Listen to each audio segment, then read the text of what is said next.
توجہ ہے نا میری بات پر؟ کیا کر لیا اس نے؟ دوسری شادی کرنا مرد کے لیے جائز ہے، تیسری کرنا بھی، چوتھی کرنا بھی بھیا کے وقت، مگر اگر انصاف کر سکے تو۔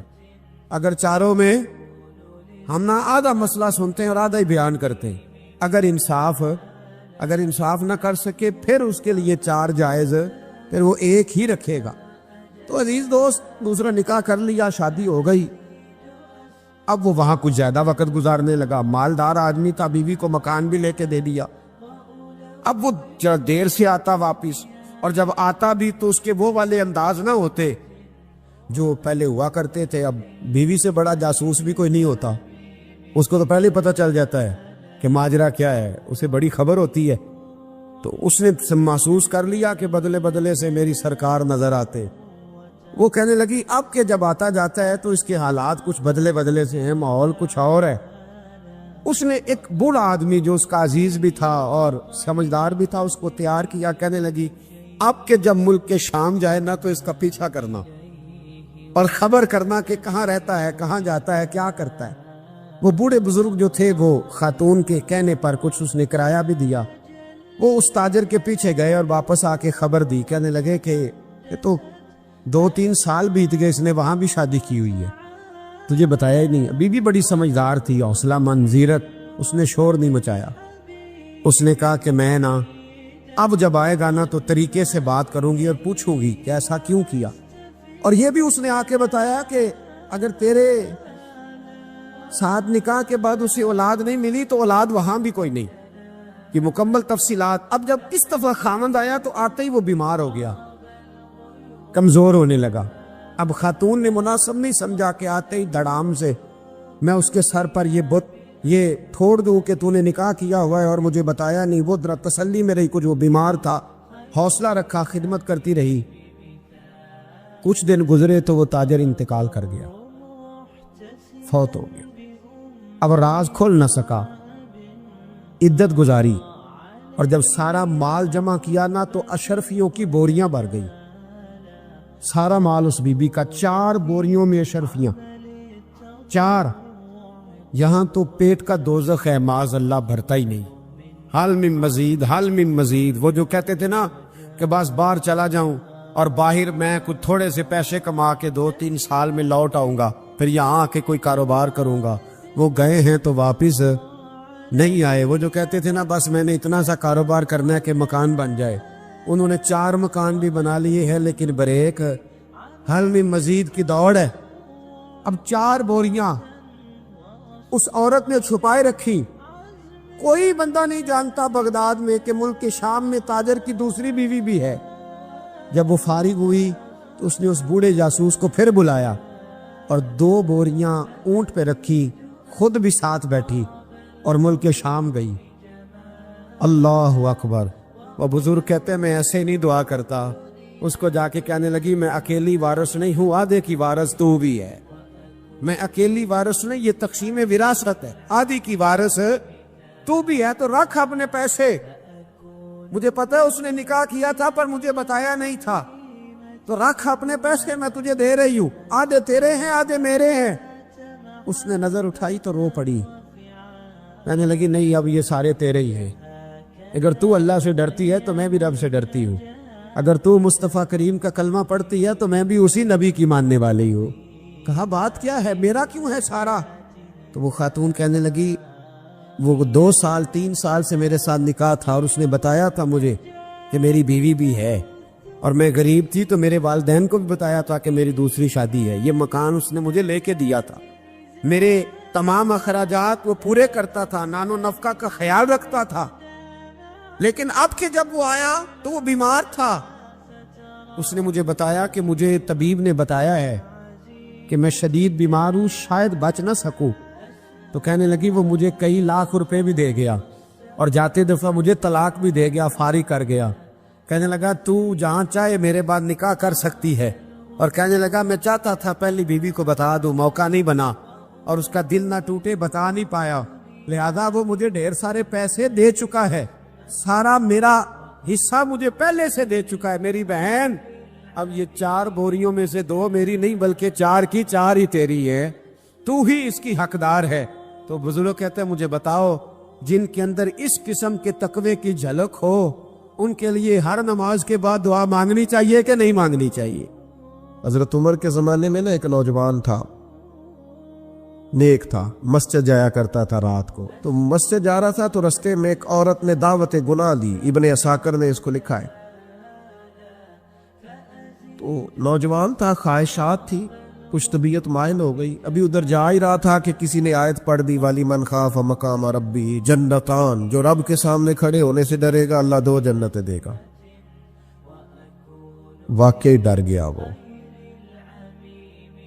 واقعی ڈر گیا، اتنا ڈرا کہ بے ہوش ہو کے گر پڑا۔ بیماری سے لوگ بے ہوش ہوتے ہیں، پیسے ڈوب گئے بے ہوش ہوتے ہیں، بچے کے غم میں بے ہوش ہوتے ہیں۔ سچ بتاؤ کبھی خوف خدا سے بھی بے ہوش ہوتا کوئی دیکھا ہے؟ ہمارے ہاں تو روز مرہ ہی نہیں ہے بھائی، اور بڑی باتیں ہیں بے ہوش ہونے کی، ڈرنے کی، غش کھانے کی۔ بے ہوش ہو کے گر پڑا، بوڑھے باپ کو کسی نے بتایا بچہ بے ہوش پڑا ہے، اٹھا کے گھر لائے، گھر لا کے کہا بیٹا کیا ہوا؟ نوجوان ہے، چڑھتی جوانی ہے پر پاکیزہ بڑی ہے، کہنے لگا ابا جی گناہ کی طرف چلا گیا تھا، پر میں نے آیت سن لی جو اللہ کے سامنے کھڑے ہونے سے ڈرے گا رب 2 جنتیں دے گا، میں ڈر گیا تھا، رب واقعی 2 جنتیں دے گا۔ باپ رو پڑے، ابا جی کی آنکھوں میں آنسو آئے اور کہا پتر اللہ بڑا مہربان ہے، اس کے بعد یہ سچے ہیں، واقعی 2 جنتیں دے گا۔ اس نے پھر ایک چیخ ماری اور اس طرح کی ماری کہ اس کی روح ہی پرواز کر گئی، روح ہی پرواز کر، کشتگان خنجر تسلیم را، عشق کی خنجر سے قتل ہو گئے لوگ۔ صبح حضرت عمر کو پتا چلا کہ انہوں نے تو رات جنازہ بھی پڑھ دیا، تدفین بھی کر دی۔ جناب عمر فرمانے لگے اتنا نیک نوجوان خوف خدا سے دنیا سے چلا گیا، مجھے کیوں نہیں بلایا، میں جنازہ پڑھتا۔ فاروق اعظم فرما رہے ہیں میرا شوق تھا میں اس کا جنازہ پڑھتا۔ کہا حضور آپ کو تکلیف نہیں دی؟ فرمایا بتاؤ قبر کہاں ہے؟ تے کامل پیر اونا دے باہو قبر جنا دی جیوے۔ حضرت فاروق اعظم قبر پہ تشریف لے گئے اور کھڑے ہو کے فرمانے لگے نوجوان مجھے امید ہے میرے رب نے تجھے 2 جنتیں دی ہوں گی۔ ابن عساکر کھول کے دیکھو تاریخ بغداد نے کیا لکھا ہے، حضرت سیدنا فاروق نے فرمایا امید ہے 2 جنتیں دی ہوں گی، قبر کے اندر سے بولا کامل پیرو نہ دے باہو قبر جنا دی جیوے، قبر کے اندر سے بولا۔ کہنے لگا حضور امید والی بات نہیں، رب کے وعدے سچے ہیں، اس نے واقعی مجھے 2 جنتیں عطا فرمائی، 2 جنتیں دی ہیں، میں نے اپنے مالک کو راضی پایا۔ ہمارے صوفیاء تصوف میں ایک جملہ بولتے ہیں کہ تیرا تو فقر فقر بوزر ہے، یعنی جن کو صحیح درویش کہتے ہیں نا، صحیح درویش۔ مولا علی شیر خدا رضی اللہ تعالیٰ عنہ فرمایا کرتے 2 ہی تو بندے ہیں جو رب کے رستے میں کسی شے کی پرواہ نہیں کرتے۔ حضور کون سے؟ فرمایا ایک ابو ذر غفاری ہے اور دوسرے علی المرتضیٰ ہے۔ مولا علی فرمایا کرتے یہ نا مسلمانوں میں سے چوتھے یا 5ویں مسلمان ہیں، شروع سے ایک سلیم الطبع آدمی، کچھ لوگ طبعاً بڑے نفیس ہوتے ہیں، طبعاً اللہ کی طرف سے شروع سے ہی۔ ان کا جو قبیلہ تھا بنو غفار وہ رہزنی کرتا تھا، لوگوں کو لوٹ لیتا تھا، شروع میں یہ کام کیا لیکن جب کچھ لوگوں کی چیخیں کانوں میں گئیں تو چھوڑ دیا، فرمایا نہیں یار طبیعت نہیں مانتی، اور نبی پاک کا کلمہ پڑھنے سے پہلے ہی بتوں کی پوجا چھوڑ کے رب کی عبادت شروع کر دی۔ لوگ پوچھا کرتے تھے آپ عبادت تو کرتے تھے پر منہ کدھر کرتے تھے؟ فرماتے تھے جدھر وہ کرا لیتا تھا کر لیتے تھے۔ کسی نے انہیں بتایا کہ مکے میں ایک شخص ہیں جنہوں نے اعلان نبوت کیا ہے، آپ کی طرح کی باتیں کرتے ہیں۔ انہوں نے اپنے بھائی کو بھیجا، ان کا نام انیس تھا، پتہ کر کے واپس آئے، بھائی کہنے لگے ابو ذر ان کا نام جندب ہے، اصل میں ذر ان کے بیٹے کا نام ہے اور کنیت سے زیادہ معروف ہیں، ابو ذر غفاری کہلاتے ہیں۔ فرماتے ہیں کہ بھائی نے آ کے بتایا کہ وہ نیکی کا حکم دیتے ہیں، برے کاموں سے منع کرتے ہیں، صلہ رحمی کا پیغام دیتے ہیں، لیکن لوگ سارے مخالف ہیں۔ یہ چیز بھی بڑی کاؤنٹ ہوتی ہے، اسے نہ کاؤنٹ کیا کریں۔ لوگوں کی ترجیحات بدلتی ہیں، صبح کچھ دوپہر کچھ شام کچھ، اسے نہ کاؤنٹ کریں۔ انہوں نے اس بات کو کاؤنٹ کر کے بتایا کہ لوگ ان کے جو ہے نا وہ مخالف ہیں سارے۔ تو حضرت ابو ذر غفاری کہنے لگے مجھے تسلی نہیں ہوئی، میں خود جا کے پتہ کروں گا۔ کہتے ہیں مکہ شریف آیا تو کسی ایسے آدمی سے پوچھ بیٹھا، میں تو کچھ اور سمجھا تھا، وہ کچھ اور نکلا۔ مکے والوں نے بڑا مارا۔ مکے پہنچ کے پہلی جو چیز ملی وہ مار کھانے کی تھی۔ اب میں ڈرتے کسی سے پوچھتا ہی نہ، بھوک بھی بڑی تھی، رہنے کو جگہ نہیں تھی، حرم شریف میں لیٹا رہتا تھا۔ میرے نصیب دیکھو، مجھے ایک شخص نے آ کے ہلایا، کہنے لگے اگر مناسب سمجھیں تو میں آپ کو دیکھ رہا ہوں کافی دیر سے، آپ کوئی پردیسی ہیں، آپ کا اپنا مہمان نہ بنا لوں؟ تو میں نے کہا آپ کا کیا نام ہے؟ کہنے لگے میرا نام ہے علی ابن ابی طالب۔ کہتے ہیں مولا کائنات گھر لے گئے، کھانا بھی کھلایا، جگہ بھی دی، سونے کو خدمت بھی کی، لیکن چونکہ میں تو پہلے ایک سے پوچھ کے مار کھا بیٹھا تھا، میں نے پوچھا نہیں میں کدھر آیا ہوں۔ رات رہے، اگلی رات بھی رہے، لیکن میں نے بتایا نہیں میں کس کام آیا ہوں۔ حضرت ابو ذر غفاری رضی اللہ تعالیٰ عنہ کہتے ہیں خود ہی مولا علی نے پوچھا بتا سکتے ہو کیسے آئے ہو؟ میں نے کہا راز رکھ لو گے؟ فرمایا بڑا کشادہ سینہ دیا رب نے مجھے۔ تو بات تو کہنے لگے یار میں تو محمد مصطفیٰ کی زیارت کرنے آئے صلی اللہ تعالی علیہ وسلم۔ یہ بے نیاز لوگوں میں سے ہیں حضرت سیدنا ابو ذر غفاری۔ میں حضور کی زیارت کے لیے ہوں۔ حضرت علی کہنے لگے سویرے لے چلوں گا۔ انسان بزدل نہیں ہوتا، ہر انسان بزدل نہیں ہوتا، اور بلا وجہ ٹکراؤ کی پالیسی بنا لینا یہ بھی سیانے لوگوں کا کام نہیں۔ حکمت کے تقاضوں کے مطابق چلنا یہ بھی دلیر لوگوں کا ہی کام ہوتا ہے۔ حضرت مولا علی کہنے لگے صبح لے کے چلوں گا، پر حالات ٹھیک نہیں، شرارتی لوگ ہر جگہ ہوتے ہیں۔ اگر کوئی شرارتیوں کا ٹولہ ملا نا جو کھڑا ہوگا جاسوسی کرنے کے لیے کہ حضور کی طرف کون کون جا رہا ہے، تو میں نیچے جھکوں گا جوتے کا تسمہ ٹھیک کرنے کے لیے، لیکن آپ نے نہیں کھڑے ہونا، آپ نے چلتے رہنا ہے تاکہ کسی کو شک نہ ہو۔ کہتے اس ترتیب سے حضرت علی مجھے لے کے گئے، میں حضور کی بارگاہ میں پہنچا۔ مولا علی کہتے ہیں بڑے بڑے لوگ سوال کرتے تھے، پر یہ شروع سے سلیم الطبع تھے، مجھے کہہ لینے دینا، انہوں نے ماننا ہوتا ہے وہ لمبے سوال کرتے ہی نہیں۔ مان جو لیا تو لمبے سوالوں کی ضرورت ہی کوئی نہیں۔ کہتے ہیں لوگ بڑے بڑے سوال کرتے تھے، پر ابو ذر نے 2-3 باتیں پوچھی اور آگے جا کے کہنے لگے حضور ہاتھ بڑھائیں، مجھے کلمہ پڑھائیں۔ نبی پاک صلی اللہ علیہ وسلم نے کلمہ پڑھایا، فرمایا باہر جا کے نا ابھی ذکر کرنا کہ تم مسلمان ہو گیا، یہ ماریں گے۔ عرض کی حضور انہیں مارنے دے، میں آیا بھی مار کھانے ہے، انہیں مارنے دے نا۔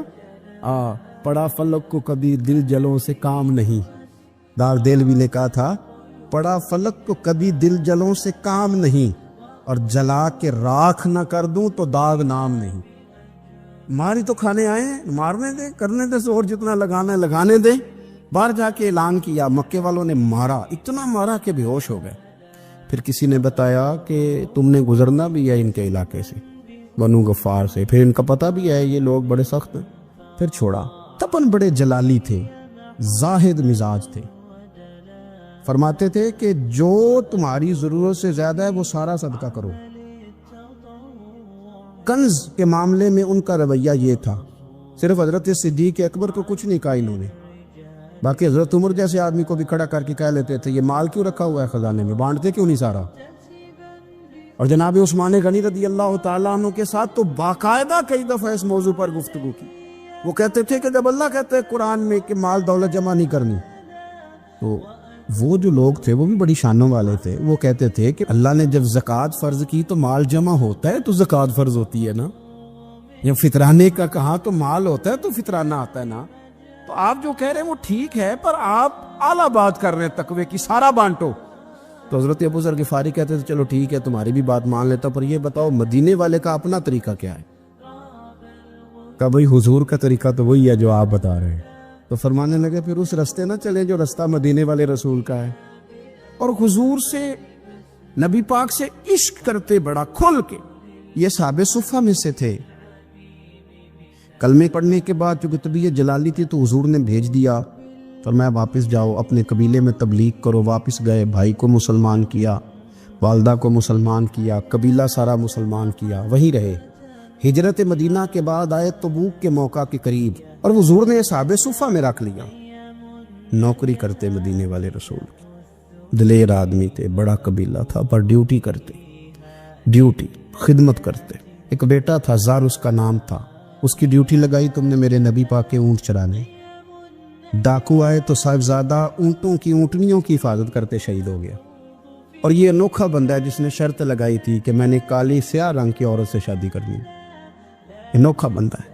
ایک بیٹی تھی، ایک بیٹا، بیٹا شہید ہو گیا، بیوی سے کہا تم نے نبی پاک کے گھر میں خدمت کرنی ہے، حضور کے گھر والوں، اور میں نبی پاک کی نوکری کروں گا۔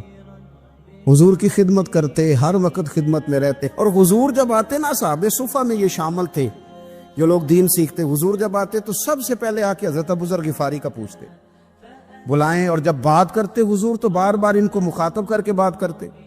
حضرت ابو ذر غفاری رضی اللہ تعالیٰ عنہ کا نبی پاک سے اتنا پیار کہ ہماری بھی مشکل حل کر دی۔ ابو داؤد شریف میں موجود ہے، ایک دن کہنے لگا یا رسول اللہ صلی اللہ علیہ وسلم، اگر کوئی بندہ کسی سے پیار بڑا ہی کرے پر اس جیسے عمل نہ کر سکے، کوشش کرے کرنا، لوگ ہمیں کہتے ہیں نا کہ پیار بڑا، عمل بھی تو کرو نا، بھی کرنا چاہیے، پر انسان ہے نا، غلطی بھی تو ہو ہی جاتی ہے۔ اب ہم عمل نہیں کر سکتے تو تم ہمیں پیار بھی نہیں کرنے دو گے، مہربانی کرو پیار تو کرنے دو نا۔ حضرت ابو ذر غفاری نے کہا، ابو داؤد شریف میں موجود ہے، یا رسول اللہ صلی اللہ تعالیٰ علیہ وآلہ وسلم، حضور پیار بڑا کرے پر ان جیسے عمل نہ کرے تو حکم کیا ہے؟ تو حضور نے فرمایا پیار سچا کرے، اللہ قیامت کے دن جس سے محبت کرے گا نا اس کے ساتھ ہی دونوں کو اکٹھا فرما دے گا۔ تو حضرت ابو ذر نے فوراً کہا، حضور پھر مجھے آپ سے بھی بڑا پیار ہے، رب سے بھی بڑا پیار ہے۔ فرمایا فکر نہ کرنا، جنت میں اکٹھے ہی جائیں گے۔ اتنی محبت رسول پاک کی ذات کے ساتھ، حضور کی نوکری کرنا۔ ایک دن خدمت کرتے کرتے سو گئے، حضور مسجد میں آئے پتہ کرنے کہ ابو ذر آرام کر رہا ہے۔ یہ بھی مزہ ہوتا ہے، خیال رکھنا اپنے درویشوں کا، کیا کھایا کیا پیا، کہاں سوئے۔ حضور رات کو آئے، یہ سوئے ہوئے، فرماتے ہیں حضور نے میرا انگوٹھا ہلایا، میں اٹھ کے بیٹھ گیا، حضور بھی میرے پاس بیٹھ گئے، اور میں ابو ذر بڑا پیار کرتے ہو، سونے آپ کو پتہ ہی ہے، کہ یار تو بڑی نوکری کرتا ہے، ایک دن وہ بھی آئے گا جس دن تجھے میری مسجد اور میرے شہر سے جانا پڑے گا، پھر کیا کرو گے؟ تو عرض کی حضور کسی کی طاقت ہے مجھے آپ کے شہر سے نکالے؟ میں تلوار نکال لوں گا۔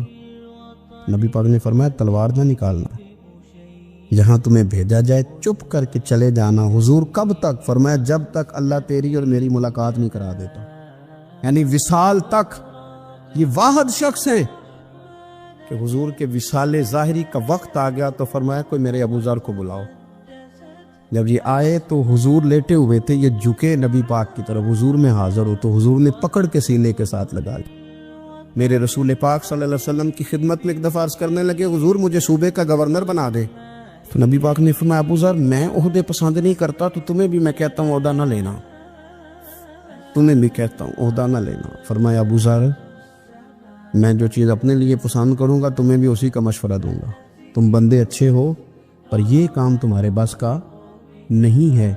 بڑے زاہد آدمی میرے رسول کریم صلی اللہ تعالی علیہ وآلہ وسلم نے ان کے بارے میں فرمایا جس طرح نبیوں میں حضرت عیسیٰ علیہ السلام ہوئے، حضرت عیسیٰ دیکھیں نا، انبیاء میں اللہ تعالیٰ نے ہر قسم کی عظمت نبیوں کو دی۔ جناب سلیمان علیہ السلام کا تو تخت بھی ہوا میں اڑتا تھا، جن تک تابع دار تھے، اور نبیوں میں حضرت عیسیٰ بھی ہیں جن کے پاس گھر بھی کوئی نہیں، شادی بھی کوئی نہیں کی، اینٹ سرانے رکھ کے تکیہ بناتے، ایک ان کے پاس کنگھی تھی اور ایک پیالہ تھا۔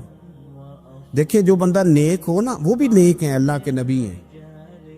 آپ اپنا تقوی مسلط نہیں کریں گے، جو وہ کر رہے ہیں وہ بھی مخلص ہو کے کر رہے ہیں۔ حکومتیں جو چلانی ہیں تو وہ کس نے چلانی ہے؟ اگر نیک بندے نہیں آئیں گے تو غلط لوگ آئیں گے، قوموں پہ ظلم کریں، وہ بھی اپنی جگہ ٹھیک ہے، لیکن یہ جو کر رہے ہیں یہ بات بھی اپنی جگہ بالکل ٹھیک ہے۔ ہم پتہ کیا کرتے ہیں، ہم چیزوں کو مسلط کرتے ہیں، ایک دوسرے پر مسلط نہیں کرے چیزوں کو۔ آپ جو کر سکتے ہیں، جو رستہ آپ کو صحیح لگتا ہے اختیار کر لیں، یہی تو ہمارے دین کا حسن ہے کہ سارے رستے واضح کر کے ہمیں دکھاتا ہے۔